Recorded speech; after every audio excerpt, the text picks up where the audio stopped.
Alors, monsieur le docteur, bonjour. Bonjour. Oui, dites-nous, quelle lecture avez-vous faite depuis l'organisation de l'élection présidentielle jusqu'à nos jours? Bien.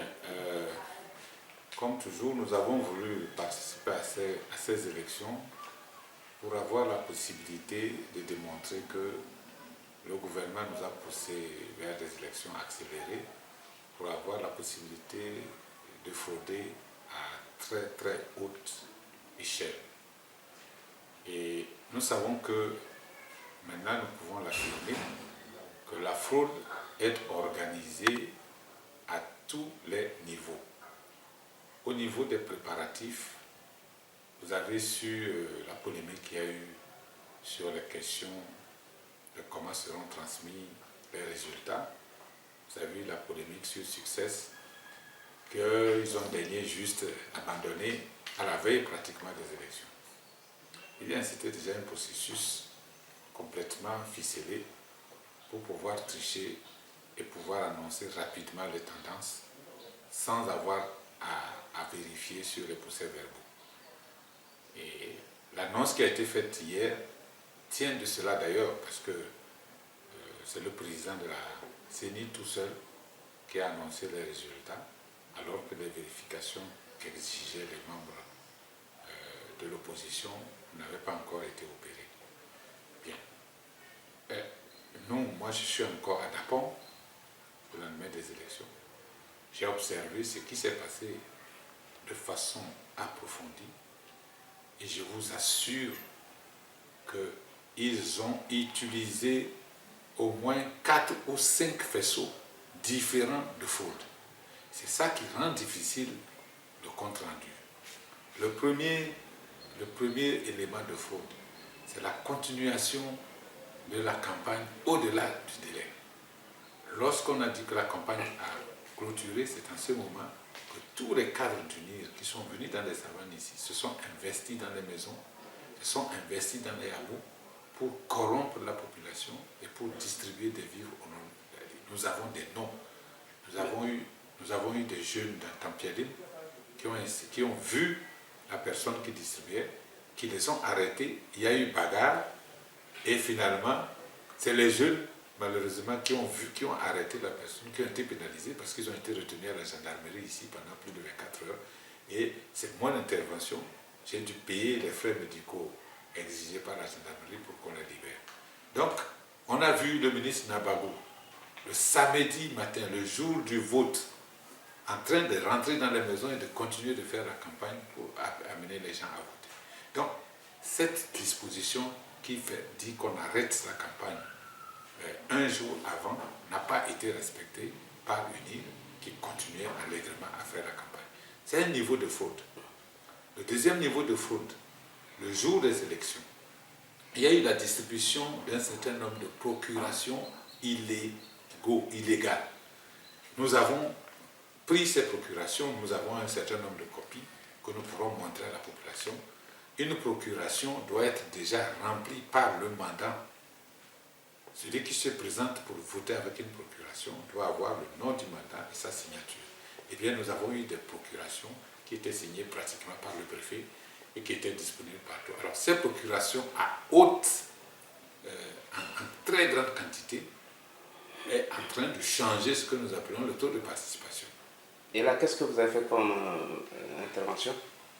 Comme intervention, si vous avez vu ces procurations. Là où nous pouvions, là où nous les avons vues, nous les avons arrachées. Mais nous n'avons pas pu les voir partout. Particulièrement dans la zone de Pendjal, la zone au-delà du fleuve, où des Béninois avaient des cartes. Et comme les Béninois ne pouvaient pas voter, parce que nous étions en même temps, ils avaient aussi des élections là-bas, toutes les cartes des Béninois qui avaient été fabriquées ont été utilisées pour voter avec procuration. Et nous, de ce côté-là, nous n'avons pas pu arrêter les procurations, donc tous ces votes-là sont entrés dans le faisceau. Maintenant, si nous enlevons ça, nous ajoutons maintenant ce qu'on appelle réellement le bourrage dur. Et le bourrage dur consiste en quoi?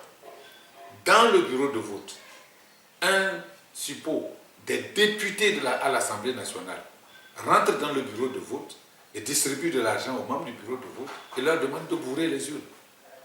Nous avons des preuves de ce qui s'est passé. Nous avons des noms. Je ne vais pas le dire ici sur la scène. Si nous avons la requête, nous allons le donner. Donc, vous avez des bureaux de vote dans le Pendial où on a des chiffres faramineux du genre 475 pour unir, 5 pour Adi, 0 pour ceci. C'est des chiffres à la soviétique qui sont absolument ubuesques. On ne peut pas admettre que dans une élection, un candidat a 475 et l'autre candidat a 5 voix. C'est absolument incroyable. Et donc, c'est l'émanation de bourrage d'urne qui se fait comment? On attend, comme le taux d'abstention était très élevé, on attend 15h, 15h30 et on rentre dans les bureaux de vote. Tous les bulletins qui restent, on distribue de l'argent et les gens se les distribuent eux-mêmes, entre eux, et ils mettent leur empreinte digitale. Alors, ce type de fraude a été massivement, mais alors massivement utilisé. Et nous disons que pour démontrer cela, il ne s'agit pas de faire une requête à la Cour constitutionnelle parce que la Cour constitutionnelle ne regarde que ce qui est constitutionnel. Ici, il faut une expertise des bulletins de vote. Les bulletins de vote sont actuellement sous scellés. Et c'est tellement simple de démontrer cela. Lors des législatives, nous l'avons réclamé, personne n'a écouté. Mais maintenant, nous devons exiger une expertise des bulletins de vote et qu'on regarde ces bulletins de vote et qu'on annule tous les bulletins de vote qui portent la même empreinte digitale. C'est très facile.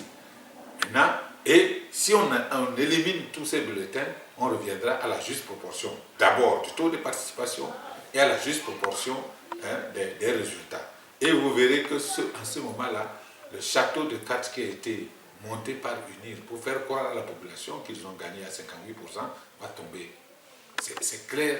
Donc, pour me reprendre, le type de fraude, d'abord l'intimidation, l'achat des consciences, la veille, la continuation de la campagne au-delà des délais, la continuation le jour même du vote, ensuite l'utilisation des procurations, l'utilisation à haute échelle du bourrage d'urne par la corruption. Des observateurs ont vu, je connais des observateurs, si ça n'apparaît pas dans les rapports des observateurs, ce sera un scandale. Parce que je suis témoin d'un observateur qui a vu un monsieur dans Samnaga venir corrompre les membres du bureau de vote. Certains membres du bureau de vote n'ont pas obtempéré, mais d'autres, plus faibles, ont obtempéré. Et un observateur l'a vu.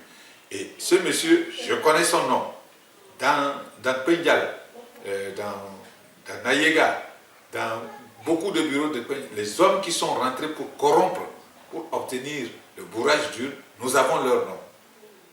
Ici, il est marseillan de le dire sur la presse, mais si nous devons faire une requête, ce sont des noms qui apparaîtront et nous savons ce qui s'est passé. Donc que l'on ne se leurre pas, cette élection n'a pas été une élection crédible. Elle est basée sur des fraudes. Et quand on observe les résultats, ici dans les savanes, vous allez voir que quand on prend Tandjouaré et quand on prend la ville de Dapon, là où les fraudes étaient difficiles à réaliser parce que toute la population était plus exigeante, vous allez voir les résultats. Ces résultats reflètent à peu près ce qui devait être partout.